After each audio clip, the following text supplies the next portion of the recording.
just a little bit. We're not going to be in 1 Corinthians today.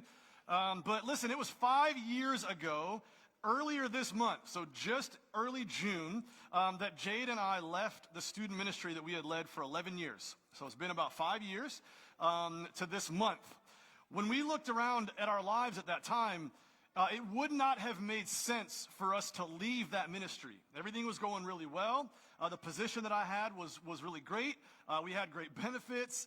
We were able to decrease Jade's hours, and everything's kind of where we would like it to be in ministry. Simple human reason would have said it's not a good idea to leave what you have currently, but we don't operate on simple human reason all the time.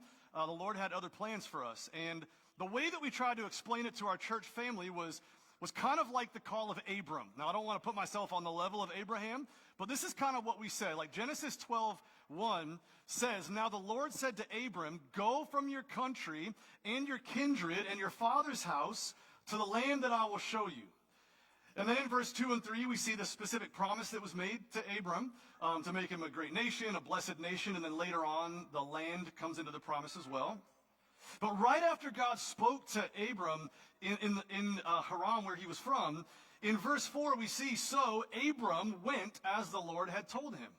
So God said, "I need you to go to the land that I will show you. I'm not going to tell you where it is yet." And Abram was obedient and went. And so that's kind of how we explained it. Like, we don't know where we're going, but we know that God is telling us to go. And so we kind of felt a little bit like Abram, if that makes sense. We didn't know where we were going. We knew that God said to go, and through a lot of closed doors, we ended up staying local to where we were. And now, 5 years after that call, I look around this room, and I just see what the Lord has done in the last 5 years, 4 years core team, and then 3 years since launch. But really just kind of how he has been doing the work. And I stand on the stage and I look and honestly last night I was listening to the set, trying to get the drum parts down in my head, and as I was getting ready to play, and I started getting a little bit emotional. I wasn't crying, but just this feeling of man, this has been a really sweet season of ministry. It's been a really sweet spot, and knowing that this is kind of the end of this chapter, and we look forward to another one starting next week. I just kind of bittersweet kind of in my mind. Again, one chapter closes, a new begins. And so what I want to do is I want to just kind of encourage us as we look forward to what the Lord is going to do and what we hope that he does starting next week in a new location. Just a few things to maybe encourage us as we go. I think it's really easy to get excited for the main reason why we have to move. And that's all you little kids, all right? I'm blaming it on you. You're the reason, all right? I'm just kidding. It's great, but every week I watch them line up, and that line gets longer and longer and longer. Now the line is back here. It's man, we just don't have room for all these kids. But it's easy to get excited about that. Wow, man, look what God is doing, and look at all these kids and the families that he's bringing, and they get to go and learn about Jesus every week. Amen, that's an awesome thing. And it's easy to get excited about all the men that are involved in the discipleship groups this summer. It's been great. We had a great kickoff first couple of weeks, and the men are excited about getting together and reading this book and talking about the Lord. That's great. It's easy to get excited about how many small groups we have and how many more we'll have to launch going into the fall. How many potential deacons will be on our team, right? That's an exciting thing, and we can get really excited about that. Or the new staff that we hired, the financial health that we've experienced over the last few years. And we should be really excited about those things. Those are really great things. Those are markers of really good, yeah, get excited. Those are markers of really good church health. Those are good things, signs of a healthy, growing, vibrant church. But I want us to be careful. Over the last two message series in Daniel, what we've seen is that with Daniel and then with Paul in 1 Corinthians, we've seen both authors really try intentionally and talk about the importance of keeping our eyes fixed on Jesus, keeping our eyes fixed on the Lord, not getting distracted by all these other things, but really making everything we do about the Lord. And priority is glorifying him and exalting him and everything he wants us to do and how he wants to grow his church and how important it is to have proper perspective in our lives. This is something that we need to be really careful of as well. And while it's, again, good to be excited about those things, and we should be, we can't let those things be the things that drive our church. It's focusing on the Lord and letting him take care of all the other things. And so I want to just talk through a little bit if that's confusing. But Psalm 127 verse 1 is where we're going to start. And I just want us to understand this, all right? That in Psalm 127:1, we'll read it, but this work that we're doing, all of us together, serving week in and week out, the staff working throughout the week, everything that we're doing it's the Lord's work. It's not my work. It's not, the staff members' work. It's not the elders' work. Like, it's the Lord's work, and we are just partnering with him in that work. So let's read Psalm 127:1, and here's just the proof text of that, all right? Psalm 127:1 says, "Unless the Lord builds this house, those who build it labor in vain." So unless the Lord is the one behind it, then everything we do is just futile and in vain. And then the psalmist continues, Solomon is the psalmist, it says, "Unless the Lord watches over the city, the watchman stays awake in vain." So in other words, the Lord is the one who is the builder and the provider or the protector. And if we're not relying on him to do those things, then everything that we do is in vain. Everything we do does not matter if we are not following the Lord's leading in it. So number one, what I want us to see is that the Lord builds his church. All right, number one, the Lord is the one building his church. That's verse 1a. We've got to understand that what has happened here at Family Church over the last 3+ years has been a result of the Lord making it happen. I mean, that's it. I will testify to that until I'm done with ministry. The Lord is the one doing all the work, and we are just privileged to be along for the ride. We can follow all the books. We can read all the books, right? We can have all the templates. We can have all the strategies and, listen to all the church growth strategists. They tell us what to do to grow your church more. And here's how you get 100 more visitors. And here's how you get more followers on your socials. And here's how you do all those things. Like we can read that and we can do all of those things. But if we're just doing that and we're not relying on the Lord for the growth of his church, then all of those efforts are done in vain. None of that stuff matters if the Lord is not behind the work. It's a non-negotiable for us. So the reason why I'm telling this, like as we get ready to move, what can happen in our minds is we're going to get into a space that's much bigger. We're going to get into a space that's much nicer. And so the temptation will be to have this air about us. It's like, wow, man, like we're kind of like making it now. Like we've graduated from the gym, the torium, and the metal chairs, and now we're in like cushiony seats. And now we got the seats that like fold down that the kids can like slip and you lose them in the cracks, all right? Like now we're in those seats, and now we've got this big, huge stage, and we could close all the curtains on the stage, and it's still going to be this big. Like we've got all this new stuff, and it's going to be, and so if we're not careful, we can start thinking, wow, we're kind of arriving at the next place, right? Like it's a really, really great thing. But if we're not mindful that the Lord is the one who has done this and will continue to do whatever he's going to do, then very easily all of our work can just be done in vain. So our non-negotiable is this, that we keep the glory of God as the main motivation for everything we do. Everything we do is all about the glory of God, like period.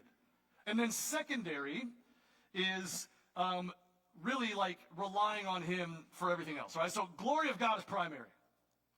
And then we rely on him to bring workers, to bring those who are going to be laborers in the ministry with us, those that are going to jump in and serve, become members, become, givers and those kind of things. Like we trust the Lord to bring those people. We trust the Lord that he's going to build his church by bringing people who are not believers into our midst. And so that we can then share the gospel with them. Like everything that we do, glory of God, trusting that he's going to do it. And we've been talking the last few weeks about spiritual gifts, right? And the importance of these gifts and how it takes every part of the body to ensure a healthy church. And this is essential, but if we miss the point of why we utilize our gifts, then we're not really functioning as the Lord would want us to function. Remember, Paul said the reason we need to get this right is that they might be saved. The reason why we want to be a healthy church, why we want to use our gifts, our spiritual gifts, is so that God gets glory and so that they might be saved. That's the purpose of it all. We work, we exercise a gift, again, so that the glory of God is realized and that the world around us might be saved. So this is our desperate plea to the Lord, right? Lord, use us as a church family to bring the gospel into the homes and lives of those who need it for your glory so that they might be saved. So no matter where we are, whether we're here, whether we're at a high school, whether we're in a permanent facility, that core motivation and purpose never changes. Like, we trust the Lord for the growth. Everything we do is about the glory of God so that they might be saved. So we cannot lose perspective when we get on to the next better thing. Look back at the second part of verse 1, all right? Look what he says. So not only does he build his church, but unless the Lord watches over the city, the watchman stays awake in vain. So number 2, the Lord protects his people. The Lord is the one that will protect his people. Now, while contextually this would have been talking about a literal city, the guards up in the tower watching over the city, like that's a literal thing, that's contextual here. Solomon built, the big temple, and then, the walls and all the things that he inherited and all of those things, right? Like, we got to be protected from the enemy. But we can take it and we can extrapolate a little bit and say, well, the Lord protects our minds from the onslaught of moral confusion. The Lord protects our hearts from idolatry and temptation towards vain pursuits. The Lord protects his church against the attacks of the enemy. And Jesus tells us in Matthew 16 that upon Peter's confession, not upon Peter, but upon Peter's confession or profession of faith, the truth of the gospel, the Lord will build his church. And the gates of hell will not prevail against it. Now, a more accurate translation would be the gates of Hades. And in context, this would mean the realm of spiritual death. So he's not talking about the actual place, hell. He's talking about the spiritual realm that is death. So those that do not know Christ. So spiritual death, that realm. And we often think of this verse, that the gates of hell will not prevail. We often think of it as like we, as the church, we need to take a defensive posture. Like, we need to be ready for the attacks of the enemy, all right? So what I'm going to do is I'm going to get John McNeese to stand in front of me, and then I'm going to, get over his shoulder and be like, yeah, Satan, what's up, right? Like, he's going to protect me, and then God's going to protect him, okay? But that's it. We often think of it, like, as this defensive, like, well, the gates of hell are not going to prevail against this church. But when you think about what really Jesus is saying, a gate is an entrance into a place.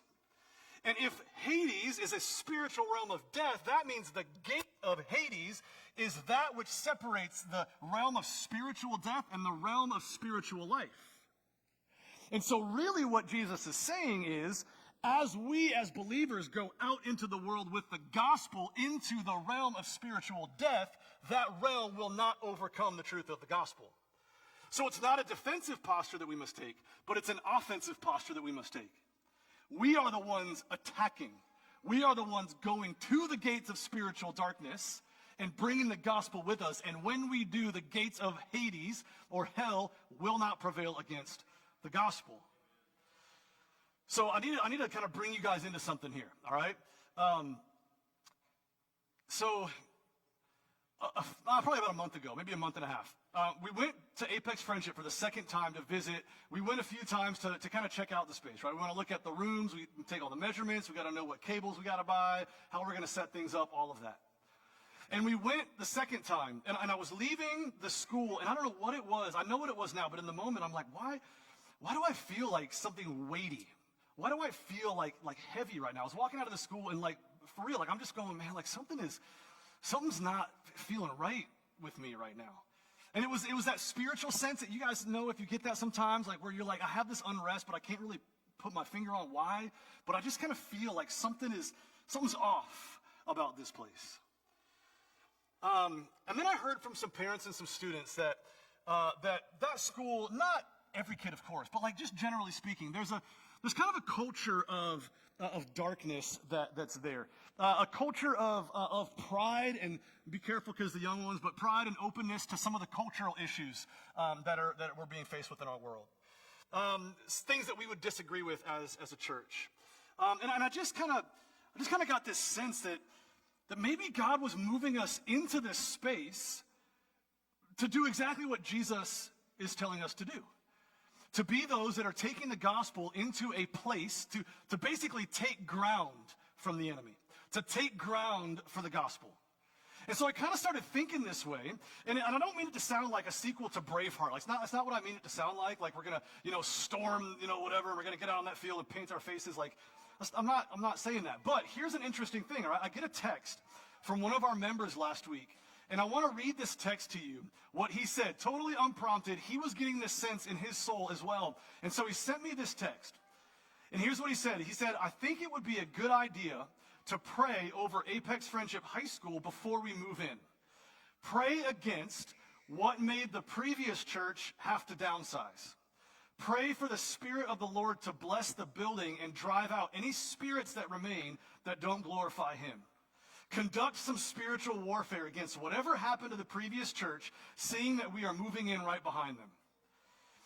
And I kind of took this, as I read that text, I took this as the Lord kind of confirming what I was feeling as well. Like the Spirit is prompting others in our church family to look at this move as an opportunity to shine the light into the darkness, to bring hope to the hopeless, to see the glory of God go forth so that they might be saved. Now, with all that said, the Lord being the one that builds his church, Lord being the one who protects his people, I want to encourage us with one more thing, but I need to give you some historical context first before we get into the book of Joshua. Here's a bit of context going back to Abram, all right? So the covenant that God made with Abram included land. It's believed that the covenant took place about, we don't know for sure, but about 2100 BC, 2,000 plus years before Christ. Now, a couple hundred years later, Jacob, also known as Israel, and his sons, they end up settling in Egypt. They were there for about 430 years, most of which was under brutal and oppressive reign, enslavement by the Egyptians. And then somewhere around 1450 BC, the people of Israel were freed from Egyptian slavery, and it began that 40-year wandering through the wilderness. During their wandering, Israel struggled to trust the Lord, and in that struggle, in their moments of rebellion, God punished the people, and he said, now you're not even going to enter the promised land until this whole generation, the faithless generation, passes away.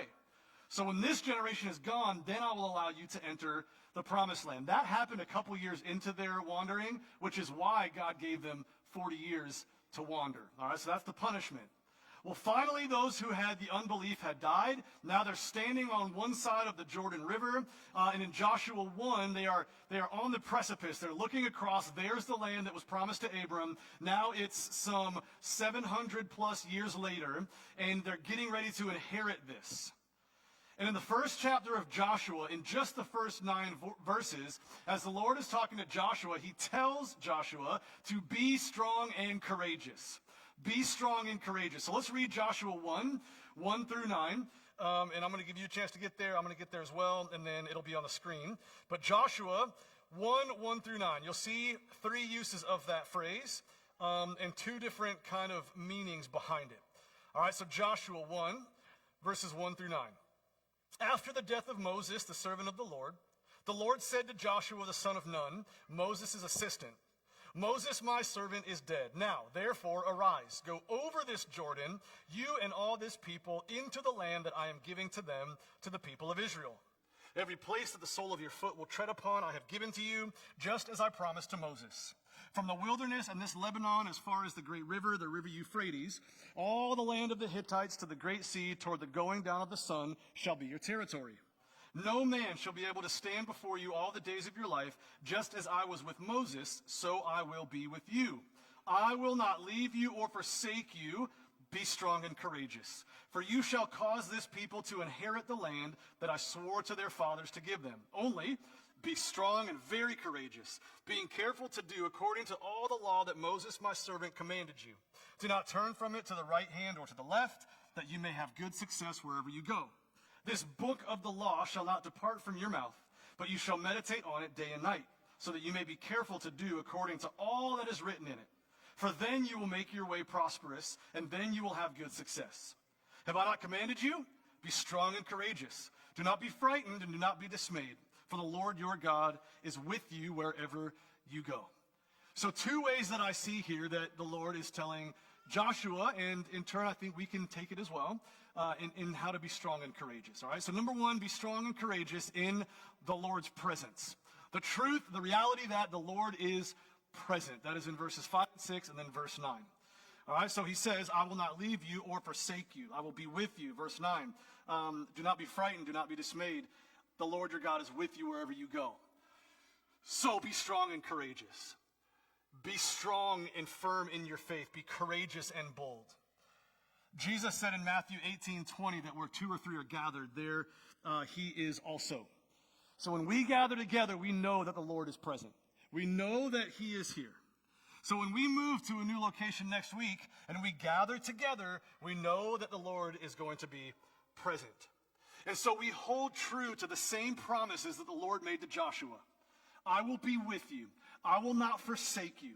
And we believe wholeheartedly this to be true, that as we move into a new space, the Lord will be present with us. We believe that the Lord has had his hand on this church for the last 4 years, and we believe that as we remain faithful to him, he will continue to have his hand on his church. But I also believe we need to heed the warning that he gives to Joshua as well. So we don't just rest in the fact that God is present, therefore be strong and courageous, but there is a slight warning here in verse 7 and 8. Read again what he says. Be strong and very courageous, being careful to do according to all the law that Moses, my servant, commanded you. Do not turn from it to the right or to the left, that you may have good success wherever you go. So we need to be careful then that we are strong and courageous also in our obedience to the Lord. So when we have a template in front of us, a blueprint for life in front of us, when we have a healthy way that the church is supposed to function, when we have the morality that God has laid out as he wants us to believe it instead of what the culture says, when he makes very clear in the scriptures how we should think on hot topics in our culture today as opposed to what they're telling us to believe, when we have all of this in front of us and in our hands and we're trying to commit this to our minds and our hearts, then we are, it says, to be strong and courageous in the knowledge of those things, in the belief of those things, being careful to do according to all the law that Moses commanded you. Now, we're not living under the Mosaic law anymore. So when he says, be careful to live under the law of Moses, well, we don't need to live under the law as Israel did. However, we still are under the law of grace, if you want to call it that, the new covenant that was enacted by Jesus. We live under this new law, but even so, again, we have this blueprint of how we're supposed to live. So we are careful to live according to the scriptures. We don't turn away from them to the right. We don't turn away from them to the left. We are laser focused on Jesus, going back to that idea of just staying focused. It's like you don't have blinders on because you want to know what's going on over here so that you know how to stand against it. But you want to just be laser focused on Jesus. Like that is where our gaze must remain. We are laser focused. And I really do honestly believe this. If we stay in that lane, right in that lane of obedience to the Lord, of seeking the Lord over his will for his church, if we stay there, the lane of faithfulness, the lane of obedience, the lane of complete dependence on the Lord for the growth of this church, I believe he's going to do incredible things in the midst of us. And now that doesn't mean he's going to grow us into a massive mega church. I don't really care about that, to be honest with you. What I mean is, he's going to continue to bring the right people at the right time to continue moving the mission forward. What I mean by that is by us staying laser focused on the Lord, he's going to give us more opportunity for outreach. We're going to have more gospel opportunity to share Christ with our neighbors, with our coworkers, with those in our community. What I mean by that is we're going to have more people jumping into small groups and being discipled and going deeper in their faith. What I mean by that is we're going to have young ones that are exposed to the truth of the gospel in their classrooms, and they're going to come to a saving knowledge of Jesus. That's what I mean by the Lord blessing this church and blessing his ministry. And if he wants to grow us numerically in the meantime, then I'm okay with that. But that's not our focus. Our focus is so that people would know his name and come to a saving knowledge of him. And I really do believe he's going to continue to do incredible things, but we have to remain obedient. We've got to stay in that lane of fervent obedience to the Lord and being strong and courageous, not allowing the culture to sway us to the right or to the left. And so, as we kind of close this chapter of our ministry here and we look towards a new one, I want to do it in the same exact way that we started. I want to end our time here in the same way that we started all those years ago, and that is in a mode of prayer. All right, we've done a lot of praying this morning, but we're still not done praying. We're going to pray a couple more times, which is okay. But as we look forward to next Sunday, we've got to continually cover it in prayer. We have to be a people of prayer. And I love that our last Sunday here at Family Church has all these littles in here because we get to pray with them. So we are going to do the little small group prayer thing that some of you guys don't mind and some of you guys do mind. But we're going to do it this morning. And I think it's going to be really sweet to be able to pray with these young ones in our midst. And so here, I'm not going to put any points on the screen. All right, here's what I'm going to ask you to pray for. All right, we're just going to pray for this new season of ministry. Pray for the new space. Pray against spiritual oppression. Pray for our church body to remain steadfast in truth. Pray that the Lord would open doors to gospel influence. Just pray for the next season of ministry. Pray against the enemy and pray for gospel influence. Pray that the Lord would do what only he can do and that we would just trust him for it. All right, so we're going to spend just about 2 or 3 minutes. So go ahead and circle up. Like, you don't have to turn chairs. You can if you want. Bring the kids in with you. Kids, if you want to pray also, that would be great. But we're just going to spend a few minutes in prayer as God closes this chapter and opens the new one. And we look forward to what's coming. And then we're going to take communion together. We're going to sing one more song. And then we're going to do one more bit of celebration after that as well. All right, so go ahead and gather up into small groups, just kind of where you're sitting, and go ahead and pray for a few minutes, and then when the worship team starts playing is when we'll close down our time of prayer.